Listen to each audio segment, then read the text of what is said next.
80 election അച്ഛൻ വർക്കല മത്സരിക്കുമ്പോൾ അന്ന് അച്ഛനോട് വർക്കല സ്വന്തം നാട്ടിൽ മത്സരിക്കേണ്ടെന്ന് പല ആളുകളും പറഞ്ഞതാണ്. വർക്കല ഒരു കടുത്ത ഇടതുപക്ഷ കോട്ടയും അന്ന് വർക്കല രാധാകൃഷ്ണനാണ് അവിടുത്തെ സ്ഥാനാർത്ഥി.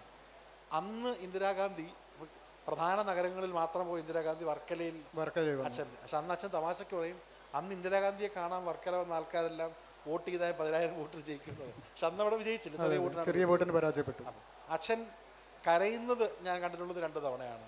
ഒന്ന് ഞാൻ ജനിച്ച് കൊച്ചായിരുന്നപ്പോൾ അമ്മോടുള്ള, ഒന്ന് ഇന്ദിരാജിയുടെയും പിന്നെ രാജീവ് ജി മരിക്കുമ്പോൾ. അപ്പം ഒരു ഇന്ദിരാഗാന്ധിയോട് ഏറ്റവും കൂടുതൽ അടുത്ത ബന്ധമുള്ള യുവാക്കളിലൂടെയാണ് സത്യം പറഞ്ഞാൽ കേരളത്തിൽ കോൺഗ്രസ്. നമ്മൾ കോൺഗ്രസ് രാഷ്ട്രീയം തിരിച്ചു നോക്കുകയാണെങ്കിൽ ഈ 80ക്ക് ശേഷം ഈ KSU യൂത്ത് കോൺഗ്രസ് സംവിധാനത്തിലൂടെയാണ് പാർട്ടി തിരികെ ശക്തമായി വരുന്നത്. അതിൻ്റെ അടിസ്ഥാനത്തിലാണ് പിന്നെയുള്ള കോൺഗ്രസ് പൊളിറ്റിക്സ്, ഇതുവരെയുള്ള പൊളിറ്റിക്സ് നിർവഹിച്ചിരിക്കുന്നത്.